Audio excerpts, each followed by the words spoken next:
Salut, j'espère que tu vas bien. Ça fait maintenant une semaine ou 2 semaines que dans ma salle de sport, le gérant a interdit la magnésie. La magnésie, moi je l'utilise en forme liquide, c'est juste pour avoir un meilleur accrochage, un meilleur grip pour tes tractions, pour tout ce que tu prends avec du poids, tu vois, car ça t'empêche la transpiration. Et ce n'est pas une crème à mettre sur le visage, au cas où vous ne le saurez pas. Je te dis ça parce qu'il y a un jour, je suis en train d'y repenser, avec un pote, je lui fais mec regarde j'ai de la crème pour le visage, et je commence à lui mettre sur les mains, et il commence à s'en mettre sur le visage, bon c'était drôle sur l'instant, après voilà, le gars est devenu tout blanc, voilà. Donc je reprends l'histoire, j'arrive à la salle, je mets ma magnésie, et le coach il vient vers moi, il me fait mec je suis désolé, la magnésie là elle est interdite. Maintenant, la magnésie est interdite dans la salle. Et je lui demande pourquoi, tu vois, c'est bizarre, pourquoi ça a changé cette règle? Avant, la magnésie, elle était autorisée, et maintenant, elle est plus autorisée du tout.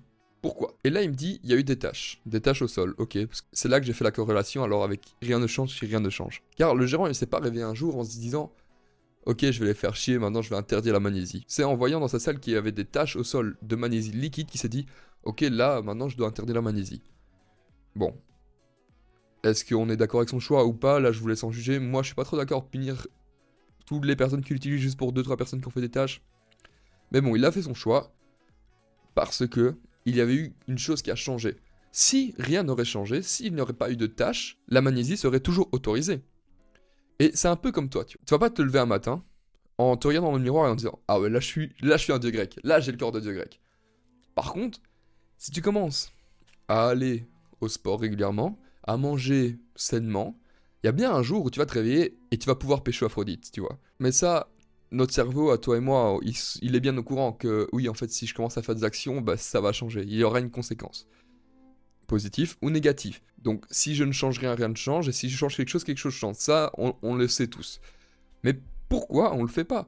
En plus, Einstein a dit, et je pense que c'est quand même intéressant d'écouter Einstein, il avait dit la folie, c'est faire tous les jours la même chose et espérer un résultat différent. Mais toi et moi, on n'est pas fous. Et même si c'est le cas, je pense qu'on serait pas les premiers au courant. Donc pourquoi on s'obstine à faire toujours la même chose pour avoir le même résultat? Pourquoi on s'est pas dit, ok, peut-être changer mon alimentation, peut-être commencer à faire plus de piano si ton but c'est de devenir meilleur au piano? Pourquoi je fais toujours la même chose pour espérer avoir le même résultat? Ou si moi je veux devenir bon cardio, pourquoi je commence pas à courir? On sait pas. Et en fait, j'ai une petite explication à ça qu'on pourrait en débattre dans les commentaires si vous le souhaitez. C'est que toi et moi, on a une chose en commun qui est notre cerveau. En tout cas, j'espère. Et notre cerveau, il a peur de l'inconnu. Ce qui peut être expliqué de plusieurs façons, mais moi j'aime bien cette façon de se dire que nos ancêtres, ils voyaient une plante. Souvent, les ancêtres conservateurs qui regardaient plus les autres faire manger les plantes, ben, ils étaient plus souvent en vie. Parce que regarde, s'il y a une plante toxique, et que moi, je suis de l'ancêtre, tu vois, je m'appelle Pierre, je prends la plante, et je commence à la manger. Mais cette plante est toxique, et j'en meurs. L'autre, qui m'a vu, il va dire, ok, moi je touche plus à ce que je connais pas, je vais manger que ce que je connais, je n'ai pas envie de mourir. Et je pense que c'est un peu ce qu'on fait maintenant. On a peur de l'inconnu. Mais il y a un truc qui est fondamentalement différent avec ton ancêtre Pierre, c'est que nous, on a des documentaires. On a des exemples de gens qui ont changé des petits trucs, qui ont changé leur alimentation, qui ont commencé à aller faire du sport, et qui sont devenus sportifs, qui sont devenus plus endurants, tu vois, pour ceux qui ont commencé la course, qui sont devenus meilleurs dans un instrument s'ils ont commencé un instrument. Alors pourquoi on n'ose pas le faire? Pourquoi on a peur de ce changement? Une phrase que j'avais vue un jour qui dit « Si tu fais ce que tu as toujours fait, tu auras toujours ce que tu as toujours eu. » Et cette phrase peut paraître vraiment très cliché. Mais si tu prends vraiment en compte de la regarder 2-3 secondes et de te dire « C'est vrai, si je fais toujours ce que j'ai toujours fait, en fait j'aurai toujours ce que j'ai toujours eu. » C'est con, mais c'est la vérité. Maintenant qu'on a compris cette phrase, on peut littéralement changer tout ce qu'on veut. Et savoir comment le faire. Peut-être pas savoir exactement comment le faire, mais savoir le début. Si je veux un meilleur physique, j'ai juste à commencer à faire du sport, à changer quelque chose dans ma vie, à essayer. Si je me sens pas bien et que je suis au magasin, pourquoi pas commencer juste à sourire à la caissière? Un truc tout con, je te demande pas de décrocher la lune. De toute façon, il y a que toi qui sais réellement au fond de toi qu'est-ce que tu veux vraiment. Ces simples changements, en tout cas avec moi, c'est ce que ça a fait.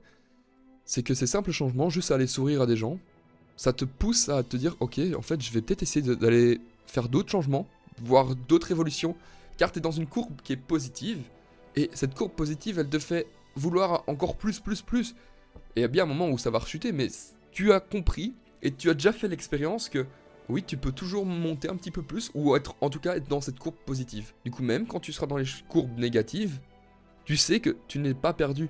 Et tu sais que tu dois juste changer quelque chose pour pouvoir retourner cette courbe positive. Donc, commence juste par sourire à la caissière. Vraiment, c'est con, tu vois. Un petit changement que personne ne fait. Déjà, tu vas te rendre heureux, car tu seras en mode, ok, moi je sourirai à la caissière. Moi, je suis un bon, tu vois. La caissière, elle sera en mode, ah, il m'a souri. Et elle va rentrer chez elle, elle va se dire à sa famille, et vous savez, en fait, les jeunes d'aujourd'hui, bah, ils sont tous pas cons. Des fois, ils me sourient. Bref, tu vas changer juste par ces petites étapes.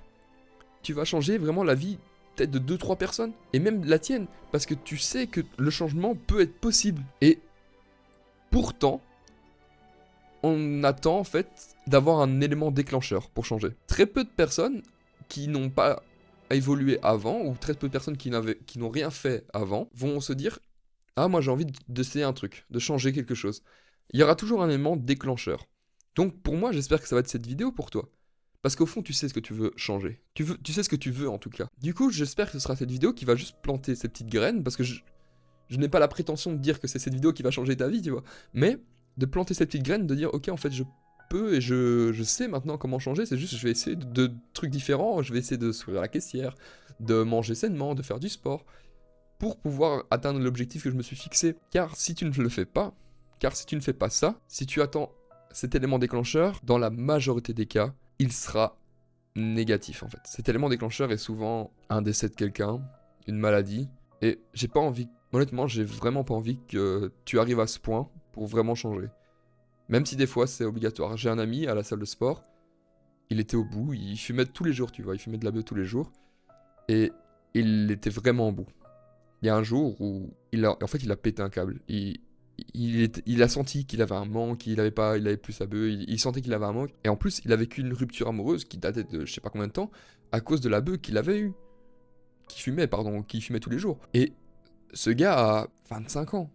Pour te montrer que oui, il n'y a pas d'âge, tu vois. Il n'y a vraiment pas d'âge. Et il a pété un câble.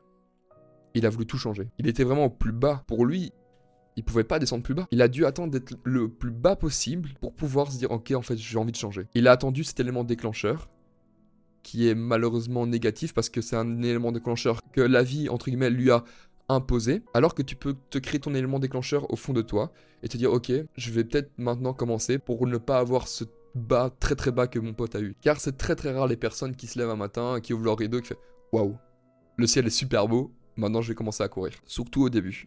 Surtout quand tu n'as rien changé dans ta vie et que tu es dans une courbe vraiment descendante. Après, oui, quand tu es dans une courbe qui monte et que tu commences à changer des petits trucs, juste à sourire à la caissière, à caresser les chiens dans la rue si tu les vois, ou je sais pas, ou à commencer à mieux manger, à aller au sport une fois par semaine, si tu vas pas du tout, c'est déjà beaucoup. Il y a des jours où tu vas te réveiller, tu vas regarder le ciel, tu vas faire waouh, c'est super beau, en plus c'est très poétique, et tu vas dire mec, j'ai envie d'aller courir.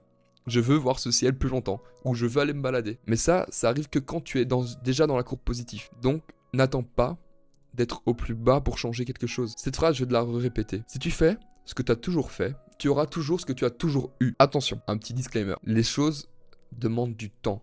Rien n'arrive du jour au lendemain, tu vois, comme ça. À part peut-être... Et même, non, même, j'allais dire à part la faim, mais la faim non plus, tu vois, t'as super faim.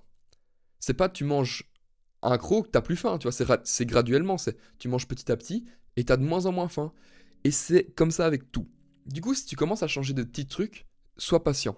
Il faut vraiment que tu sois patient, que tu admettes que ça prenne du temps. Et si au bout de un mois, tu vois pas de résultat, là tu peux te dire, ok, je fais peut-être un mauvais changement. Je vais peut-être devoir changer quelque chose d'autre. Peut-être tester quelque chose d'autre dans ma vie. Ou juste, ouais, je fais le mauvais changement. Mais ça demande du temps. Ça demande beaucoup de temps pour avoir des résultats vraiment significatifs. Après, si tu commences à faire du sport ou je sais pas, tu vas commencer à sourire les gens dans la rue, les résultats sont graduels, du coup tu as quand même un petit résultat dès le début, du coup tu sais que c'est bien pour toi. Tu n'auras pas tout le résultat d'un coup, c'est ça que je suis en train de te dire, toi, c'est que tu n'auras pas tous les résultats d'un coup, mais tu auras des petits résultats petit à petit. Et c'est là que tu vas comprendre que oui, en fait, t'es dans une montée. Et pour moi, tu vois, pour te parler un peu de moi, vu qu'on parle pas assez de moi, non, c'est dans les moments où je suis dans des phases ascendantes de ma vie, où je me sens vraiment réellement libre et réellement vivant. Quand je suis dans les phases descendantes, j'ai jamais touché le fond à 100%, j'ai pas une situation non plus très compliquée, tu vois, j'ai une maison et tout, je suis vraiment bien. Mais c'est dans les phases qui montent dans ma vie, dans les phases de progrès, où je me sens réellement vivant, où je sens que je touche aussi plus les personnes de mes alentours, de mes entourages, pardon, où je sens que juste par ma présence, les gens en fait ils sont contents. Et moi aussi quand je vois des gens qui sont dans les phases ascendantes de leur vie, juste par leur présence, je me fais waouh, waouh, j'ai envie de progresser maintenant. Je t'ai vu toi, t'es super souriant, tu progresses, je sais pas, je trouve ça fou. C'est comme quand tu commences le sport et que tu vois quelqu'un faire des muscle-up, t'es en mode ah ok, ça c'est stylé, ça je veux le faire. Et vu que le gars bah, il a pris du temps pour le faire, t'es vraiment en mode oh, moi je veux changer aussi, maintenant je veux apprendre à faire des muscle-up. Mec, apprends-moi à faire des muscle-up. Donc pour terminer sur ça, sur la citation d'Einstein, que je t'ai déjà dit mais qu'on va répéter, la folie, c'est espérer un résultat différent en faisant tous les jours la même chose. Donc commence par sourire à la caissière.